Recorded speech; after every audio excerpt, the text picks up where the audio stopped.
بسم اللہ الرحمن الرحیم۔ السلام علیکم ورحمۃ اللہ وبرکاتہ۔ فیضان شمسیہ یوٹیوب چینل کی طرف سے آج میں اپنے دوستوں کو خطبات غوث العظم سے 26واں خطبہ پڑھ کر سناؤں گا۔ امید کرتا ہوں ان خطبات کو سمجھنے اور ان پر عمل کرنے اور عمل میں اخلاص پیدا کرنے کی توفیق اللہ سبحانہ و تعالی ہمیں ضرور مذمت فرمائے گا۔ چلیے پڑھتے ہیں۔ المجلس السادس والعشرون، یعنی 26ویں مجلس۔ محبوب سبحانی حضرت شیخ عبد القادر جیلانی رضی اللہ تعالی عنہ اپنے اس خطبے میں فرماتے ہیں، رسول اکرم صلی اللہ تعالی علیہ وسلم نے ارشاد فرمایا کہ یعنی عرش کے خزانوں میں ایک خزانہ مصائب کو پوشیدہ رکھنا ہے۔ اے مخلوق کے طرف اپنے مصائب کی شکایت کرنے والے، تجھے مخلوق سے شکایت کرنا کیا فائدہ دے گا؟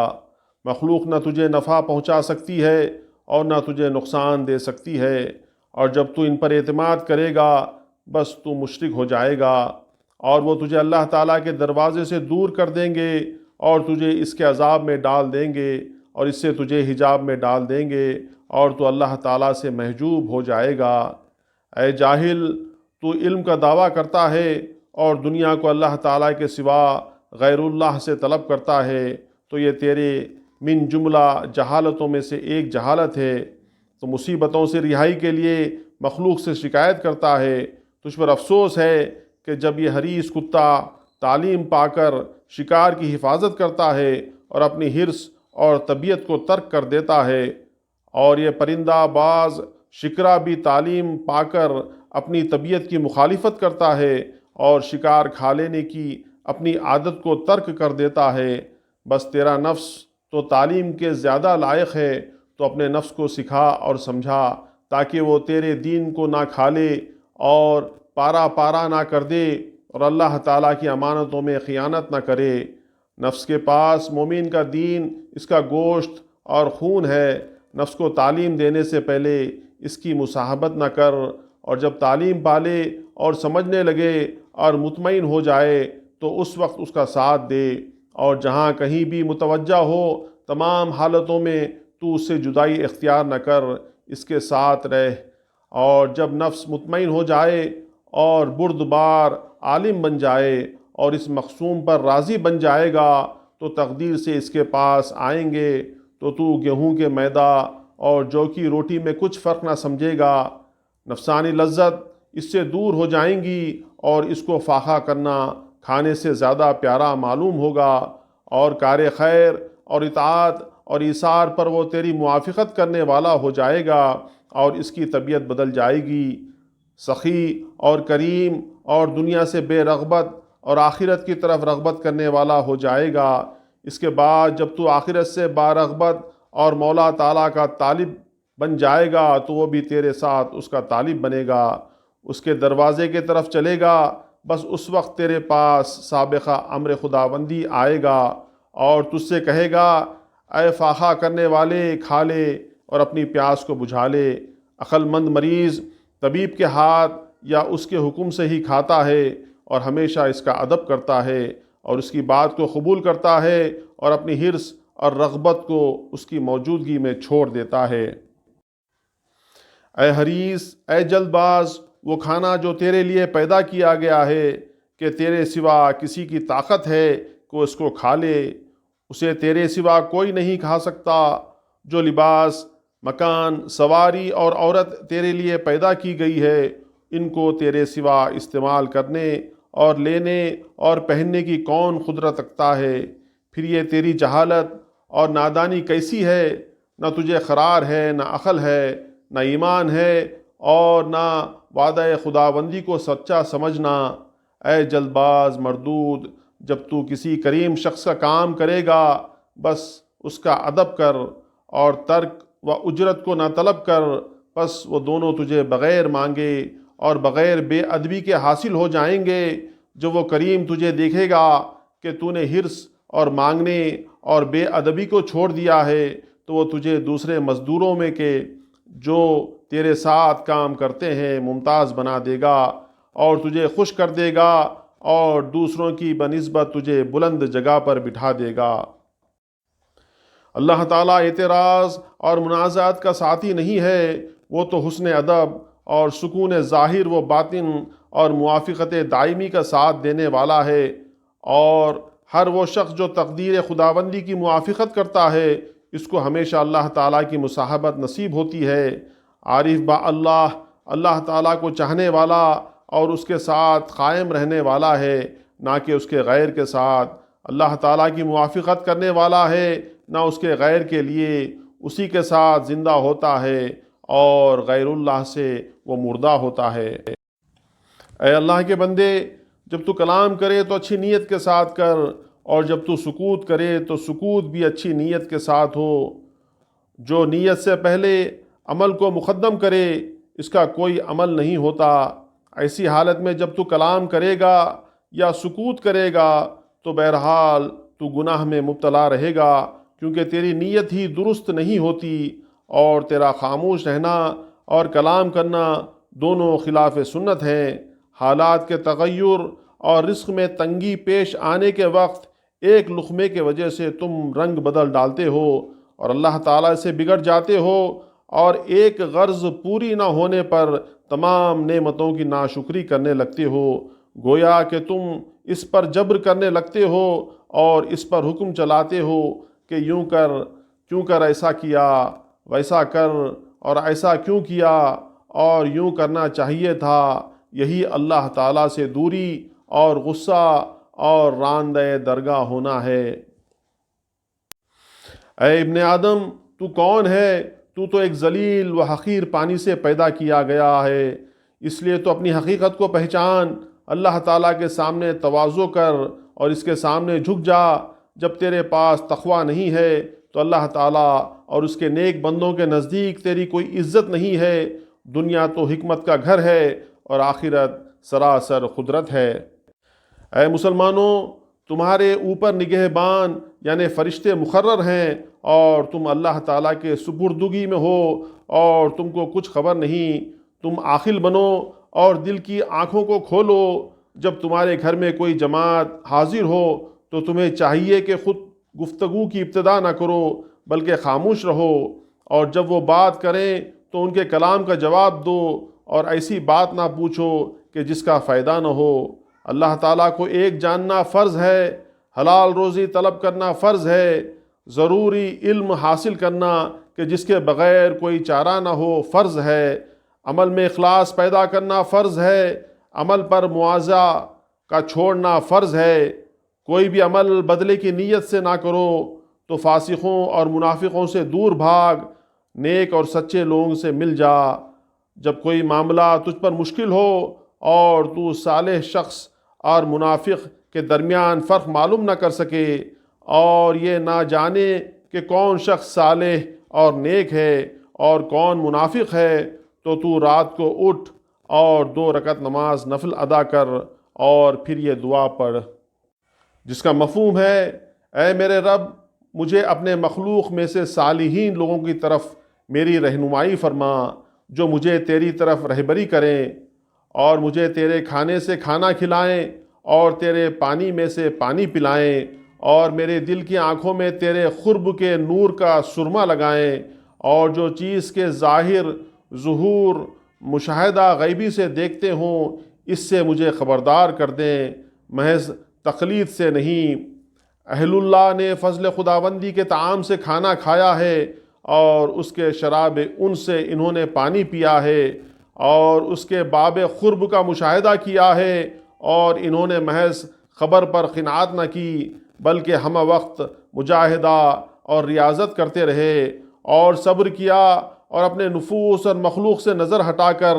رب تعالیٰ کی طرف سفر کرتے رہے، یہاں تک کہ سنی ہوئی خبر ان کے نزدیک آنکھوں دیکھی بن گئی، اور جب وہ اپنے رب تعالیٰ تک پہنچے تو اس نے ان کو ادب اور تہذیب سکھائی اور حکمتیں اور علوم سکھائے، اور اپنے امور مملکت پر ان کو آگاہ کر دیا، اور ان کو بتا دیا کہ زمین اور آسمان میں اس کے سوا کوئی معبود نہیں ہے، اور نہ کوئی اس کے سوا عطا کرنے والا ہے اور نہ ہی روکنے والا ہے، اور نہ کوئی اس کے سوا حرکت دینے والا ہے، نہ کوئی سکون دینے والا ہے، نہ کوئی اندازہ کرنے والا ہے اور نہ کوئی حاکم ہے۔ اس کے سوا نہ کوئی عزت دے سکتا ہے اور نہ کوئی ذلت دے سکتا ہے، اور نہ اس کے سوا کوئی زبردست قدرت والا ہے۔ وہ ان کو تمام موجودات غیبیہ دکھا دیتا ہے، بس وہ ان کو اپنے دل اور باطن کے آنکھوں سے دیکھ لیتے ہیں۔ بس اولیاء اللہ کے نزدیک دنیا اور اس کی بادشاہت و حکومت کی قدر باقی رہتی ہے، نہ کوئی منزلت۔ تو معلوم ہوا اولیاء اکرام تمام موجودات پر خبردار ہوتے ہیں۔ دعا ہے اللہم ارنا کما ارائتہم مع العفو والعافیتی وآتنا فی الدنیا حسنۃ وفی الآخرۃ حسنۃ وقنا عذاب النار۔ اے اللہ تو ہمیں بھی عافیت کے ساتھ ویسا ہی دکھا دے جیسا کہ تو نے انہیں مشاہدہ کروایا، اور ہمیں دنیا میں بھلائی دے اور ہمیں آخرت میں بھلائی دے اور ہمیں عذاب دوزخ سے بچا۔ اے مسلمانوں، تم تقویٰ کو چھوڑ دینے سے توبہ کرو۔ تقویٰ تو پرہیزگاری کی دوا ہے اور اس کو چھوڑ دینا بیماری ہے۔ تم توبہ کرو، توبہ دوا ہے اور گناہ بیماری ہے۔ حضور نبی کریم صلی اللہ تعالیٰ علیہ وسلم ایک دن تشریف فرما تھے اور صحابہ اکرام سے ارشاد فرمایا، کیا میں تمہیں یہ نہ بتاؤں کہ تمہاری بیماری کیا ہے اور اس بیماری کی دوا کیا ہے؟ صحابہ اکرام نے عرض کیا، ہاں یا رسول اللہ صلی اللہ تعالیٰ علیہ وسلم۔ آپ صلی اللہ تعالیٰ علیہ وسلم نے ارشاد فرمایا کہ گناہ تمہاری بیماری ہیں اور اس کی دوا توبہ ہے۔ توبہ ایک درخت ہے اور ذکر کی مجالس میں ہمیشہ جانا اور حق کی اطاعت میں ہمیشگی کرنا اس کو پانی دیتا ہے۔ تم ایمان کی زبان سے توبہ کرو تو یقیناً تمہیں نجات حاصل ہو جائے گی۔ تم توحید اور اخلاص کی زبان سے کلام کرو تو بے شک تمہیں نجات حاصل ہو جائے گی۔ تم اللہ تعالیٰ کی طرف سے مصیبتوں کے آنے پر اپنے ایمان کو اپنا ہتھیار بناؤ، ایمان ہی تو تمہیں بچانے والا ہے۔ حضرت سیدنا غوث اعظم رحمۃ اللہ تعالیٰ علیہ جب تقریر و تبلیغ کے لیے خطبہ پڑھتے تو خطبے کی ابتدا میں ہر مجلس میں 3 بار الحمدللہ رب العالمین کہا کرتے تھے، اور ہر مرتبہ تھوڑی دیر کے لیے خاموشی اختیار فرماتے۔ اس کے بعد یوں خطبہ ارشاد فرماتے،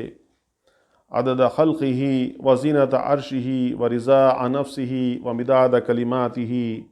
ومنتہى علمہ وجمیع ما شاء وخلق وزرع وبراء، عالم الغیب والشہادۃ الرحمن الرحیم الملک القدوس العزیز الحکیم، واشہد ان لا الہ الا اللہ وحدہ لا شریک لہ لہ الملک ولہ الحمد یحیی ویمیت وہو حی لا یموت بیدہ الخیر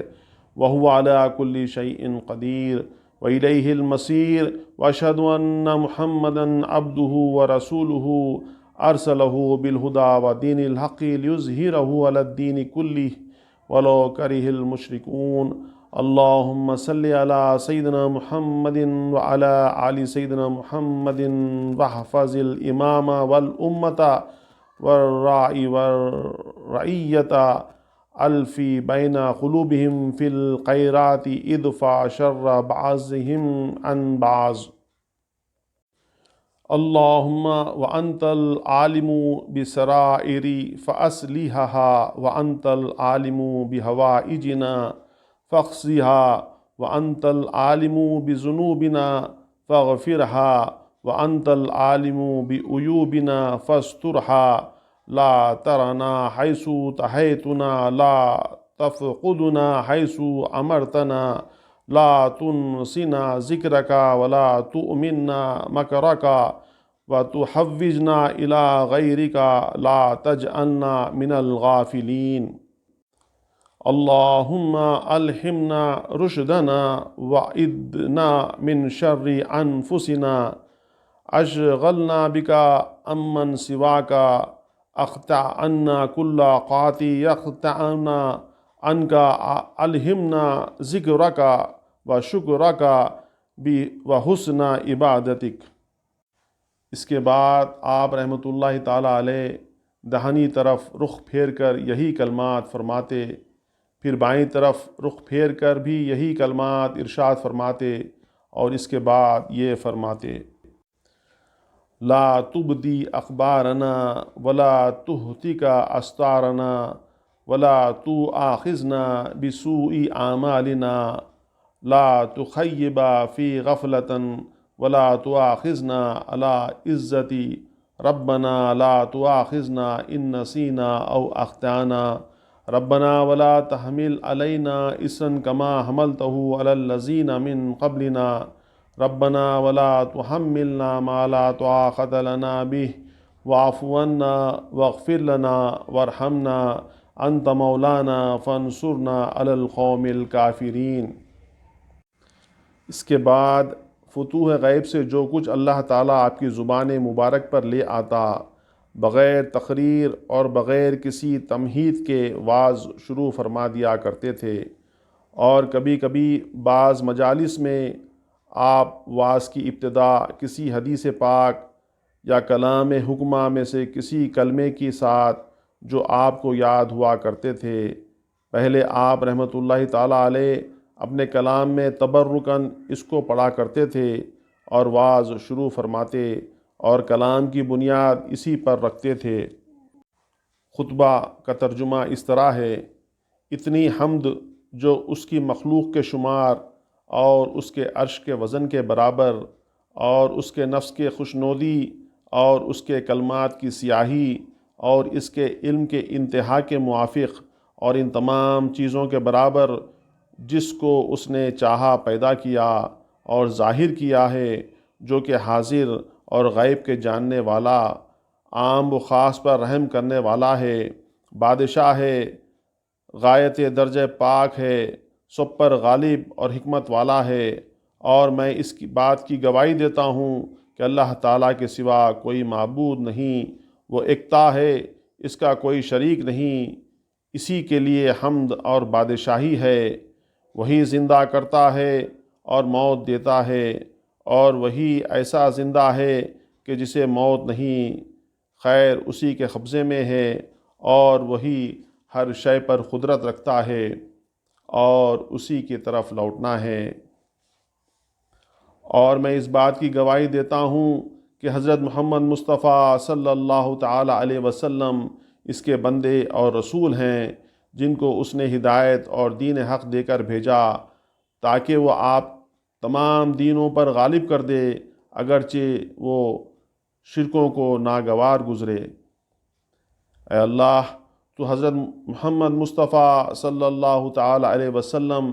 اور ان کی اولاد پر رحمت نازل فرما، اور امام و امت اور پاسبان اور راعی و رعیت کی حفاظت فرما، اور تمام نیک کاموں میں ان کے دلوں کو متفق کر دے، اور ان میں ایک کا شر دوسرے سے دور فرما۔ اے اللہ، تو ہمارے بھیدوں کو جاننے والا ہے، بس تو ان کی اصلاح فرما دے، اور تو ہماری حاجتوں کو جاننے والا ہے، بس ان کو بخش دے، اور تو ہمارے عیوب اور گناہ کو جاننے والا ہے، بس ان کو بخش دے، اور جہاں تو نے ہمیں موجود ہونے کا حکم دیا ہے وہاں سے مفقود نہ کرنا، اور تو ہمیں اپنی یاد سے غافل نہ کرنا، اور ہمیں اپنی فکر سے نڈر نہ کر دینا، اور ہمیں اپنے غیر کی طرف محتاج نہ بنانا، اور ہمیں غافل لوگوں میں شامل نہ کر دینا۔ اے اللہ، ہمیں ہمارے سیدھے راستے کا الہام فرما، اور ہمیں ہمارے نفسوں کی برائی اور شر سے پناہ دے، اپنے ما سوا سے پھیر کر ہمیں اپنے ساتھ مشغول رکھ، اور جو خطا کرنے والا ہمارا تعلق تجھ سے خطا کرے تو اس کا تعلق ہم سے خطا کر دے، اور ہمیں اپنے ذکر و شکر اور اچھی عبادت کا الہام فرما۔ اس کے بعد آپ رحمۃ اللہ تعالیٰ علیہ داہنی طرف رخ پھیر کر فرماتے: کوئی معبود نہیں بجز اللہ تعالیٰ کے، جو وہ چاہتا ہے وہ ہوتا ہے، بزرگ و برتر اللہ کے عطا کیے بغیر کوئی طاقت و قوت نہیں ہے۔ اس کے بعد سامنے کی طرف رخ پھیر کر یہی کلمات فرماتے، اور پھر بائیں طرف رخ پھیر کر یہی ارشاد فرماتے، اور پھر فرماتے اے اللہ تو ہماری خبروں کو ظاہر نہ فرما، اور ہمارے پوشیدہ عیوب کا پردہ نہ اٹھا، اور ہماری بدعمالیوں پر ہماری گرفت نہ فرما، اور ہماری زندگی غفلت میں نہ گزار، ہمیں محروم اور رسوا نہ فرما، اور ہمیں اچانک نہ پکڑنا۔ اے ہمارے رب، اگر ہم بھول جائیں یا خطا کریں تو ہمارا مواخذہ نہ کرنا۔ اے ہمارے رب، ہمارے اوپر ایسا بوجھ نہ ڈالنا کہ جیسا تو نے ہم سے پہلے لوگوں پر بوجھ ڈالا تھا۔ اے ہمارے رب، ہمارے اوپر وہ چیز نہ ڈال دینا کہ جس کے ہم میں طاقت نہ ہو، اور ہمیں معاف کر دے اور بخش دے، اور ہمارے اوپر رحم فرما۔ تو ہی ہمارا مولا ہے، اور ہماری کافر قوم کے مقابلے میں مدد فرما۔ حضرت غوث اعظم رحمۃ اللہ تعالیٰ علیہ نے 25 ذی الحجہ شریف 545 ہجری کو بروز اتوار صبح کے وقت یہ خطبہ خانقاہ شریف میں ارشاد فرمایا۔